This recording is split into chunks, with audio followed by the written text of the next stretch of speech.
Joining us here now on the Rich Eisen Show once again, but the first time since we've been with our friends at Disney, is ESPN's Jeremy Fowler with all the information we need. The senior national NFL reporter is here. Good to see you. How are you, Jeremy? Rich, thanks for having me, man. Great to be with you. Thanks for being with us. So let's just start with the Ravens at 1-4. What do you think is going on in that building? What can you tell us about this start for the Ravens right now, Jeremy? Yeah, the panic meter is rising a little bit because, Rich, I can tell you going into this or last week against the Texans, just talking to people there, they felt like that was going to be a get-right game for them. They were legitimately shocked with what happened despite Lamar Jackson being out. They felt like they were going to get back to team complementary ball, playing like a Raven, playing with an edge. They felt like they could help Cooper Rush by running the ball with Derrick Henry. And then suddenly none of that happened. And so I do think there's a shock in the building that has to sort of wear off quickly.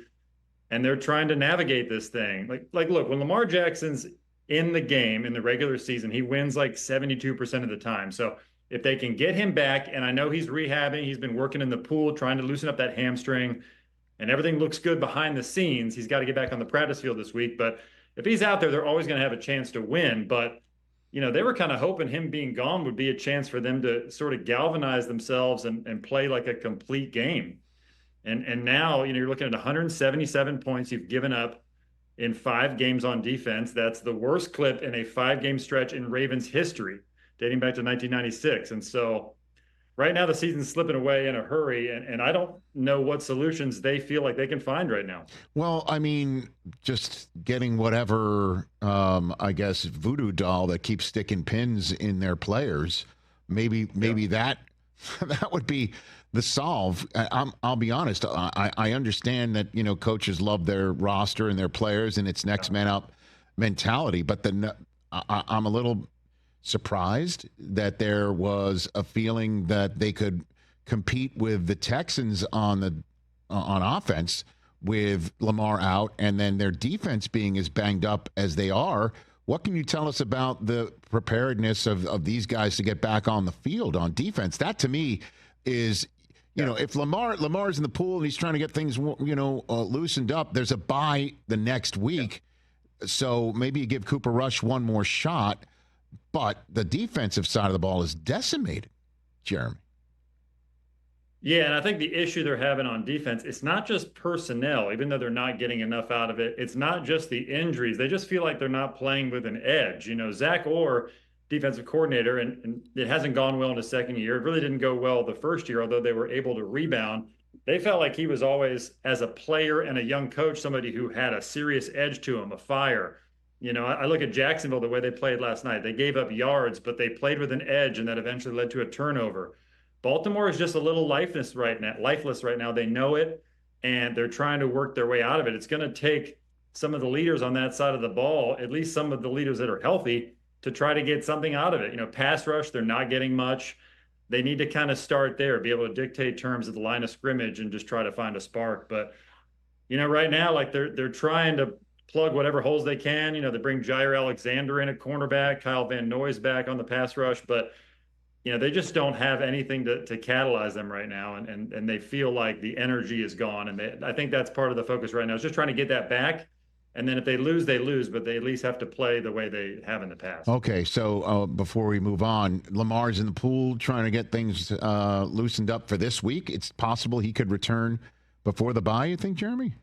Yeah, just talking to people there, that they say it's possible. They really don't know yet. They're going to play this out and see if he can get on the practice field. But, you know, as was relayed to me from a source there, he's not going to be out there unless he can be himself. You know, he's not going to be out there 50% just trying to throw the ball from the pocket. He's got to be able to operate as his normal dual threat self. That does take time. And as you see, Rich, I mean, a third of the league injuries are hamstrings right now. It's like an epidemic in the league. And when you get them, it's usually at least 2 weeks in most cases. So if we're going by that, he might need that bye week to get right. And then you're looking at either Cooper Rush or the Ravens are at least entertaining bringing back Snoop Huntley, who's on the practice squad, elevating him. And he can try to maybe get some of that Pro Bowl magic he had a few years ago. But right now, this is a team that is searching in a big way. All right. I mean, you just opened the door a little bit. I don't know if there's any information that you've gleaned on this front, Jeremy Fowler, but you mentioned an epidemic of hamstring injuries. I'm getting questions from all different parts of my life within my own house, from Suze, my wife and guest host of this program on Thursday, to fans online. Are there more injuries this year than before, or are we just seeing bigger, bolder names getting hurt, quarterbacks getting hurt? Is there something going on that we're not aware of, Jeremy, or talking about?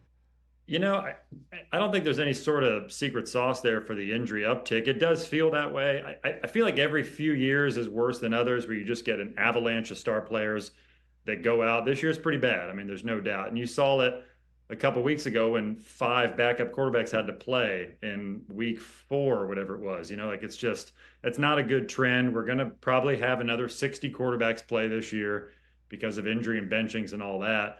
And if you talk to coaches, you talk to teams, they typically say the same thing, that this is an accumulation of the lack of true training camps, where back in the day you had 2-a-days. Your body would get callous to all the contact. You just don't have as much of that because of what happened with the CBA 15 years ago. There's been less contact, less practice time.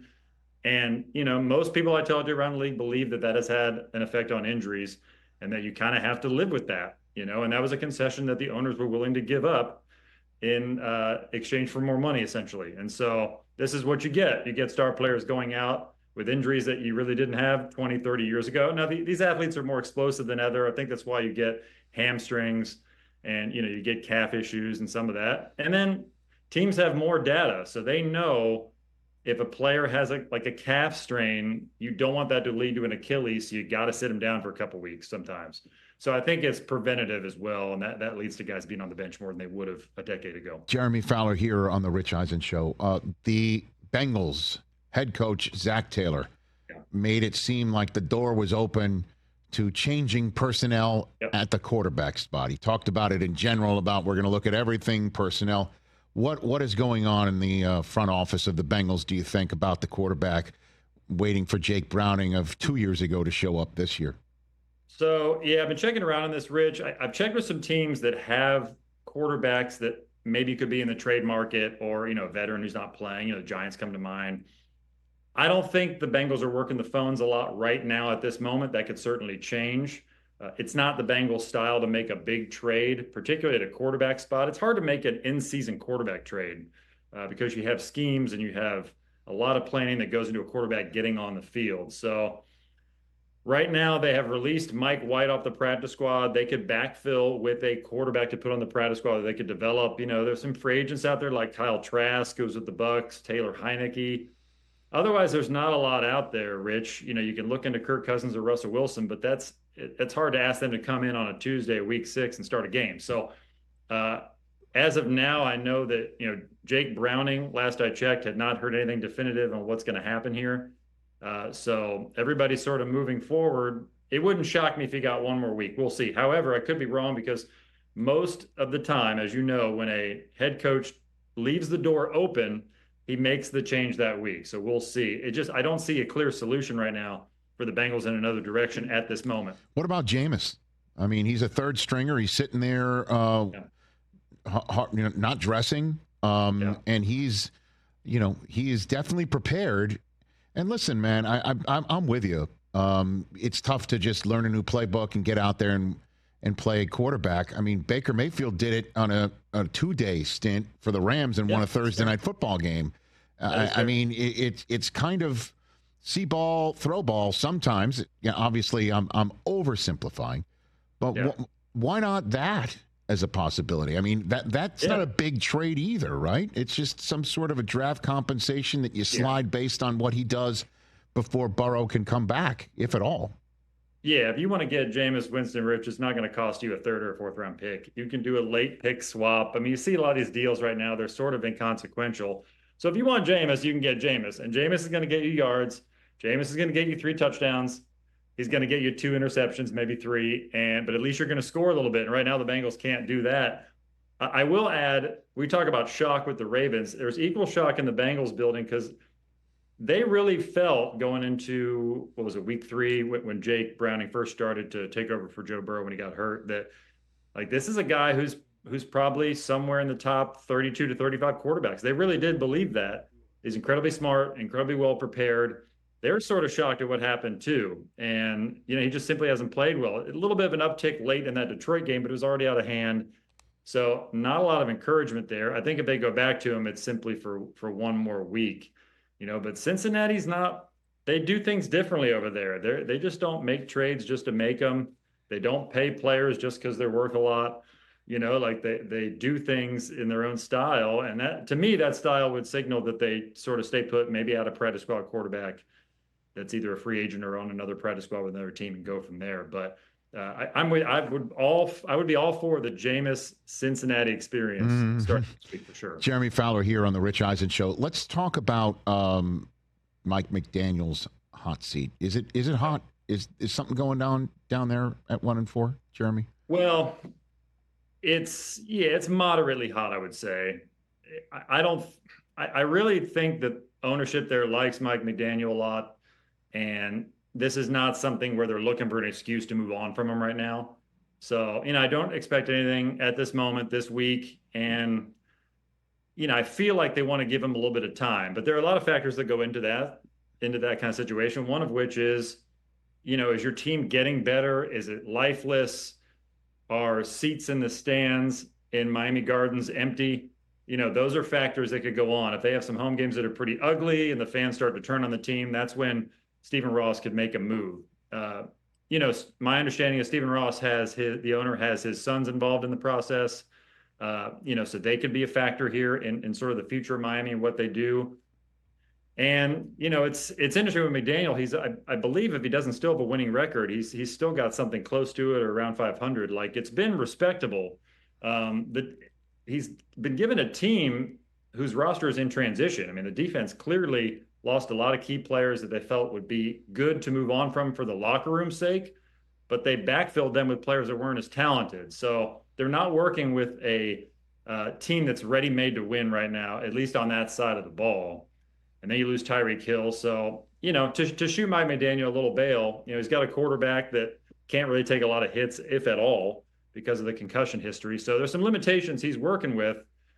You could tell McDaniel was really deflated by that Carolina loss. It just looked from him walking off the field, the demeanor after the game, that they really needed that one, knowing the schedule is going to get only harder from here. So certainly he's on the short list of changes that could be made for head coaches, but I don't expect anything like right now in the short term. And last one for you, Jeremy. Brock Purdy not seen during the media portion of practice on Monday. And not usually there's a lot of practices on Monday, but the Niners are on a short week. Do you think it's going to be Purdy? It's going to be Mac Jones again at Tampa? What a big game this is in week number 6, Jeremy. Well, they're going to see how the week progresses. He's going to have to be able to get on the practice field, not only perform in practice, but protect himself. That he was able to do that 2 weeks ago. And then just watching that last game he was in a Sunday and a half ago, and then talking to the Rams coaches as they were preparing for their game last Thursday night, they said, he's just not ready. He doesn't look right. He doesn't look healthy. That's kind of what I go back to when I think about this week. He might just need more time here. And so certainly it feels on the table that Mac Jones could get another shot, but it's really early in the week. So if Brock can make progress by Thursday or Friday, maybe be a limited or even a full participant in practice, that changes the story. I do expect him to be the guy when he's healthy. I don't think there's any sort of conspiracy theory here, but certainly the 49ers are really comfortable with Mac Jones, who is yet again, Rich, like the 5th or 6th reclamation QB project we've seen to great success. Daniel Jones, Baker Mayfield, Sam Darnold, Geno Smith is struggling now, but the last couple of years in Seattle, we're seeing these guys, confidence and belief is a funny thing. And good coaching, if you go to the right place, you can have success. And we're seeing that with Mac Jones, who really looks like kind of a starting caliber quarterback right now. Jeremy, thanks for the time. Greatly appreciate it. Look for more of my calls as we matriculate. Yes, sir. Thanks, Rich. You got a senior national NFL reporter from ESPN, Jeremy Fowler, right here on the Rich Eisen Show. Hey, you made it all the way to the end. Thanks for that. Check us out every single day streaming live on Disney Plus and the ESPN app 12 to 3 Eastern.